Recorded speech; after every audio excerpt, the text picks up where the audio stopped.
Hello friends, welcome to ISS platform. आज है 12th of फरवरी एंड 12th ऑफ फरवरी एंड 11th ऑफ फरवरी के दोनों दिन के करेंगे हम करंट अफेयर के MCQ. Without wasting my time lecture start करते हैं। First question, which country has launch operation devil hunt. देखो ये सुन के आपको बड़ा वीकेंड से अचंभा होगा, क्योंकि ये कर क्या रहे हैं ये समझ में नहीं आ रहा है। ये चाहते क्या है? देखो जैसे आप जानते हो कि बांग्लादेश के अंदर पॉलिटिकल इनस्टेबिलिटी हुई थी। पॉलिटिकल इनस्टेबिलिटी, जिसमें जो पीएम थे बांग्लादेश के शेख हसीना मैम, वो इंडिया आ गई थी क्योंकि उनको थ्रेड मिल रहा था। कई सारे रिजर्वेशन के ऊपर कई सारा प्रोटेस्ट चल रहा था बांग्लादेश में। अब उनके इंडिया आते ही इंटरिम गवर्नमेंट सेटअप हुई बांग्लादेश के अंदर। इंटरिम गवर्नमेंट सेटअप करी गई और उसके हेड बने मोहम्मद यूनिस।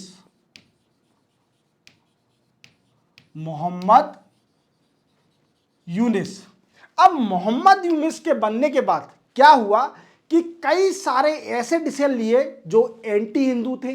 कई सारे टेंपल डिस्ट्रॉय करे गए, कई सारी चर्चों को डिस्ट्रॉय करा गया और मुस्लिम एक्टिविटी ज्यादा होने लगी बांग्लादेश के अंदर, जैसे आप जानते हो। अब इसके बाद क्या हुआ कि बांग्लादेश के मोहम्मद यूनिस ने इंडिया से बोला कि शेख हसीना को वापस भेजिए बांग्लादेश में। क्लियर, मेरी बात को समझ रहे हो? एक्स्ट्राडिशन पॉलिसी साइन करी गई थी इंडिया और बांग्लादेश के बीच में। उसी बेस पर इंडिया से रिक्वेस्ट करी गई बांग्लादेश की तरफ से कि शेख हसीना को दोबारा बांग्लादेश में भेजो, बट इंडिया ने रिजेक्ट कर दिया क्योंकि उसमें एक पॉइंट था एक्स्ट्राडिशन पॉलिसी में कि पॉलिटिकल नेचर नहीं होना चाहिए। अगर एक्स्ट्राडिशन पॉलिसी में आपका पॉलिटिकल नेचर होगा तो वो एक्स्ट्राडिट नहीं करा जाएगा पर्सन। इसमें मोटिव क्या था? पॉलिटिकल मोटिव था। तो क्या है, इंडिया ने इसको रिजेक्ट कर दिया। अब इन्होंने क्या किया है, बांग्लादेश ने ऑपरेशन डेविल हंट स्टार्ट किया है। जो कि मोहम्मद यूनिस है, इन्होंने ऑपरेशन डेविल हंट स्टार्ट किया है। इसका मेन मोटिव यही है, जो सपोर्टर हैं बांग्लादेश के अंदर, जो सपोर्टर हैं शेख हसीना के, उन सभी को टारगेट किया जाएगा। बिल्कुल भी शेख हसीना के जितने भी सपोर्टर और जो भी लॉयलिस्ट हैं, जो भी लॉयल हैं शेख हसीना के, उन सभी को टारगेट किया जाएगा। और इसी टारगेट को देखते हुए बांग्लादेश ने ऑपरेशन डेविल हंट स्टार्ट किया है। याद रखना इंपॉर्टेंट है। चलते हैं बनाएंगे। Who won 2025 Mumbai open single title. देखो मुंबई ओपन सिंगल टाइटल जिल टेंचमैन ने जीता है। जिल टेंचमैन, याद रखना, ज्यादा इंपॉर्टेंट नहीं है बट तो अभी जान लीजिए, क्योंकि मेरा काम है आपको फैक्ट बताना। बट क्वेश्चन नहीं आएगा, आ जाए तो ठीक है, आपको जिल नाम से याद रख लेना, जिल, तो ठीक है, आप लगा जाओगे।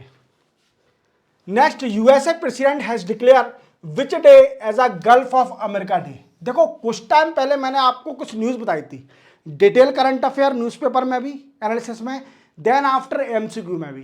क्या बताया था कि जो गल्फ ऑफ मैक्सिको है, एक मेरा शॉर्ट वीडियो भी पड़ा हुआ है गल्फ ऑफ मैक्सिको के ऊपर, आप देख लीजिए उस न्यूज के बारे में। गल्फ ऑफ मैक्सिको का नाम चेंज करके क्या करना था, गल्फ ऑफ अमेरिका।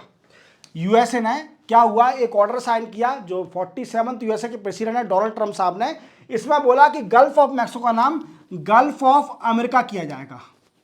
और इवन अमेरिका ने, जो नासा है अमेरिका की स्पेस ऑर्गेनाइजेशन, उनकी सैटेलाइट से देखा जाए तो गल्फ ऑफ मैक्सिको को अब गल्फ ऑफ अमेरिका ही दिखा रहे हैं। और इसी दिन को वीकेंड से सेलिब्रेट करने के लिए, मतलब बता रहे हो आप कि दिन, अगर गल्फ ऑफ मैक्सिको का नाम चेंज कर दिया गल्फ ऑफ अमेरिका, इसी दिन को सेलिब्रेट करने के लिए 9th ऑफ फरवरी को सेलिब्रेट किया जाएगा as a gulf of America day. Gulf of America day क्यों? क्योंकि गल्फ ऑफ मैक्सिको का नाम चेंज करके गल्फ ऑफ अमेरिका कर दिया है। That's why USA president has declare that 9th फरवरी every year as a celebrate as a observe as a gulf of America day. याद रखोगे? चलते बनाएंगे, सिंपल था। Nawaf Salam has been appointed which country prime minister. देखो Nawaf सलाम की ये न्यूज पहले मैं आपको बता चुका हूं।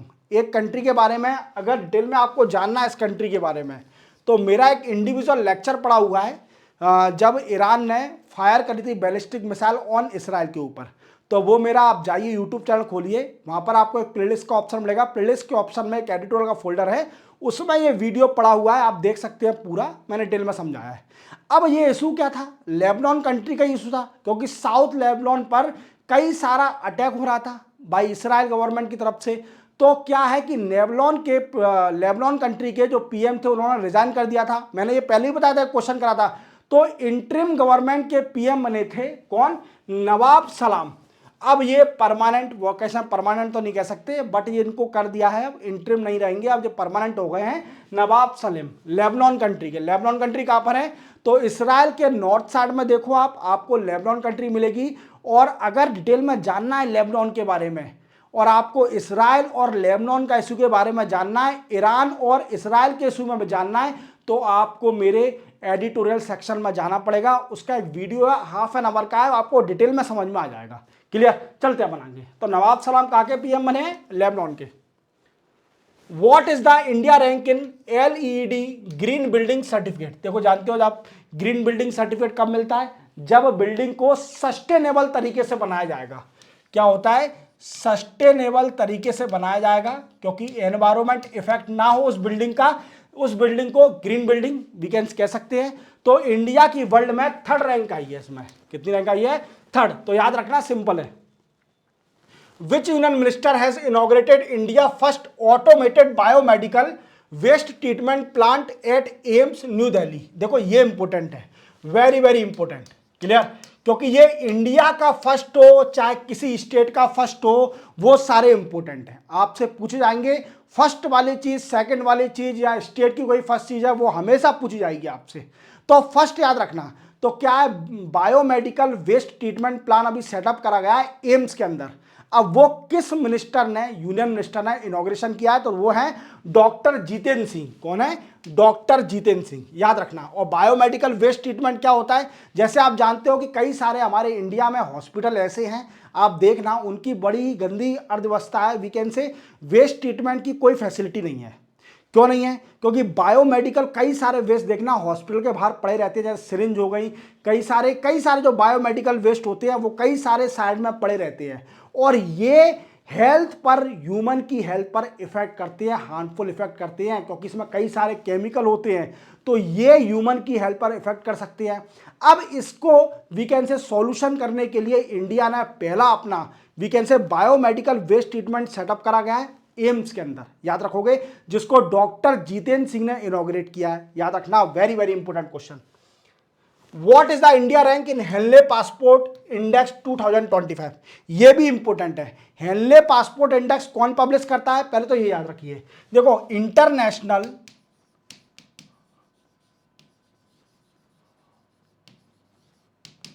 Air transport authority. क्लियर, इसको शॉर्ट में बोलते हैं IATA। क्या बोलते हैं, IATA हेनले पासपोर्ट रिपोर्ट निकालती है, और 2025 की रिपोर्ट आ चुकी है, जिसमें सबसे पावरफुल पासपोर्ट किस कंट्री का है, तो वो है सिंगापुर का। किसका है सबसे पावरफुल पासपोर्ट, सिंगापुर कंट्री का। क्लियर, हेनले पासपोर्ट में, और ये निकालता कौन है, ये है पब्लिश। और इसमें कितनी कंट्री के पासपोर्ट कवर करे जाते हैं, तो 199 पासपोर्ट इसमें कवर करे जाते हैं कंट्री के, याद रखोगे। और इंडिया की रैंक है 80। इस बार 2025 में इंडिया की रैंक आई है 80, याद रखना, इंपॉर्टेंट है। हेनले पासपोर्ट इंडेक्स की रिपोर्ट पूछी जाती है एग्जाम में, हमेशा पूछी जाती है, आपको 2 या 3 एग्जाम में से एक एग्जाम में जरूर मिल जाएगी। कुछ रिपोर्ट है, कुछ इंडेक्स बड़े ही इंपॉर्टेंट होते हैं, तो उनको आपको मेंशन करना, याद करना जरूरी है कि इंडिया की रैंक कितनी है। आप तो बस उसमें सारी कंट्री को याद मत रखो कि आप 1 से लेकर 10 तक याद रख रहे हो, आप तो क्या करो कि जो फर्स्ट नंबर पे आई है उसको याद रखो, और इंडिया की रैंक क्या है इसको याद रखो। और मैक्सिमम अगर ज़्यादा ही आप इंटेलिजेंट हो, ज़्यादा मगअप कर सकते हो, तो लास्ट की रैंक भी याद कर लेना, that is sufficient for clearing the government examination, competition examination. Clear, चलते बनाएंगे। Which country conducted military exercise cyclone 2025 with India. देखो, इंडिया में अभी साइक्लोन 2025 एक मिलिट्री एक्सरसाइज हुई, और मैं आपको हर लेक्चर में बताता हूं कि मिलिट्री एक्सरसाइज का मेन मोटिव यही है कि मिलिट्री की कैपेबिलिटी को एनहांस करना, दोनों कंट्री मिलके अपनी मिलिट्री कैपेबिलिटी को एनहांस करेंगी, स्ट्रेंथन करेंगी। That is the main motive behind to conduct the military exercise. अभी साइक्लोन 2025 मिलिट्री एक्सरसाइज हुई है और ये इंडिया और इजिप्ट के बीच में हुई है। किसमें? इंडिया और इजिप्ट के बीच में हुई है। याद रखोगे, इंपॉर्टेंट है, याद रखना। शायद आई थिंक ये राजस्थान में हो रही है। क्लियर? देख लेना एक बार, कंफर्म कर लेना, मुझे एक्चुअल याद नहीं आ रहा है कहां पर चल रही है इसकी मिलिट्री। इजिप्ट और इंडिया के बीच में साइक्लोन 2025। हमेशा आपसे सिर्फ ओनली मिलिट्री एक्सरसाइज ही कंट्री पूछी जाएगी, कहां पर कंडक्ट हुई है ये आपसे कभी नहीं पूछा जाएगा। बहुत रेयर केस में, अगर बहुत ही ज्यादा टफ उनको पेपर बनाना है तो ही वो आपसे पूछेंगे कि बताइए ये एक्सरसाइज कहां पर हुई। बस आपको इतना याद रखना है कि मिलिट्री एक्सरसाइज है, या फिर जैसे जितनी भी एक्सरसाइज होती है उसको आपको मेंशन कैसे करके आना है, याद कैसे करना है। एक तो आपको देखना है कि कौन सा फोर्स की एक्सरसाइज हुई है, या नेवी की है, एयर फोर्स की है, या फिर मिलिट्री की है। इन तीनों चीजों को ध्यान रखना, और किस किस कंट्री के बीच में ये एक्सरसाइज हो रही है, दैट इज इंपॉर्टेंट। और ज्यादा ही टफ उनको एग्जाम बनाना है तो पूछ लेंगे, वैसे रियरली पूछते ही नहीं है। तो उसको आपको कैसे करना है, देखो वो याद तो होता नहीं है, क्योंकि याद करने के लिए जीएस कितना याद करोगे।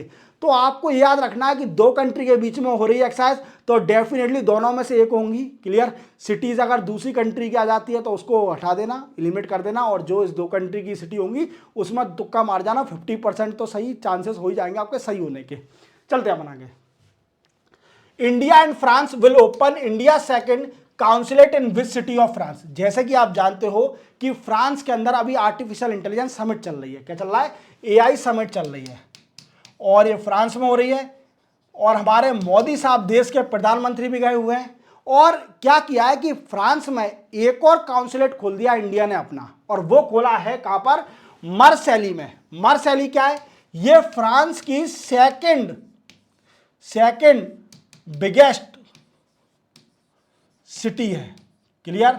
बिगेस्ट सिटी है। क्लियर? तो फ्रांस की दूसरी सबसे बड़ी सिटी है। यहां पर इंडिया ने अपना काउंसिलेट, दूसरा काउंसिलेट खोला है। अब आपके मन में डाउट आएगा कि सर काउंसिलेट खुलने से होता क्या है। देखो, जैसे आप जानते हो कि हमारे इंडिया के कई सारे ओरिजिन पीपल विदेश में रहते हैं, फॉरेन कंट्री में रहते हैं, अमेरिका, फ्रांस, यूके, कई सारी कंट्री में। क्या होता है कि कोऑर्डिनेशन बिटवीन बोथ कंट्री, ये काउंसिलेट मीडिएटर होता है। काउंसिलेट जो होता है, एम्बेसडर जिसको अपन बोलते हैं, यहां पर जो एम्बेसडर होता है वो मीडिएटर होता है दोनों कंट्री के बीच में। अब कम्युनिकेशन को सेटअप करने के लिए एक मीडिएटर चाहिए, तो मीडिएटर काम कौन करता है? काउंसिलेट करता है, एम्बेसडर करता है। तो उसको अपन क्या बोल सकते हैं? People to people ties between both country.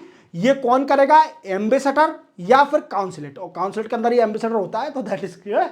तो मार्सेली में खोला अपने इंडिया ने सेकंड अपना consulate. Which state will host world largest झूमर डांस ऑन 24 फरवरी 2025। देखो इंपोर्टेंट है, याद रखना। झूमर डांस ये इंपोर्टेंट क्यों है? क्योंकि ये आसाम का डांस है। इंपोर्टेंट इसलिए नहीं है कि ये आसाम का है, क्योंकि क्या है कि जो आसाम के सीएम कौन है? हेमंत बिस्वा शर्मा, जैसे आप जानते हो। वो क्या है, उनका एक टारगेट है कि झूमर डांस जो है आसाम का, इसको गिनीज वर्ल्ड रिकॉर्ड में नाम दर्ज कराना है इसका। मतलब इतने लोगों को पार्टिसिपेट कराना है इसके अंदर कि गिनीज वर्ल्ड रिकॉर्ड में इसका नाम आ जाए। और ये कंडक्ट कराया जाएगा 24 फरवरी, जैसा लिखा हुआ है। और मोदी साहब भी इसको अटेंड करेंगे। हालांकि गिनीज वर्ल्ड रिकॉर्ड में अभी इसका नाम नहीं आया है, जब हो जाएगा तब आ जाएगा। देखते हैं कर पाते हैं डांस कि नहीं कर पाते, वो बाद में 24 फरवरी को मैं आपको बता दूंगा कि हाँ भाई ये डांस अब गिनीज वर्ल्ड रिकॉर्ड में आ गया है, क्योंकि कई सारे लोगों ने किया है। क्लियर? मोदी साहब भी इसको अटेंड करेंगे। आसाम के हेमंत बिस्वा शर्मा, झूमर डांस, याद रखना। विच डे इज ऑब्जर्व बजा इंटरनेशनल एपिलेप्सी डे 2025। एपिलेप्सी आप जानते हो एक डिसीज है। क्लियर? तो एपिलेप्सी डे का अवेयरनेस या फिर उनके पेशेंट को रोकथाम करने के लिए ये डे ऑब्जर्व किया जाता है। और डे को 11 फरवरी को ऑब्जर्व किया जाता है। और इसकी 2025 की थीम भी बता देता हूं। 11 फरवरी की थीम क्या है? My epilepsy journey. My epilepsy journey, याद रखना 11 फरवरी को। Which day is observe as world pulse day 2025। Pulse जानते हो, दाल खाते हो, प्रोटीन, रिच प्रोटीन।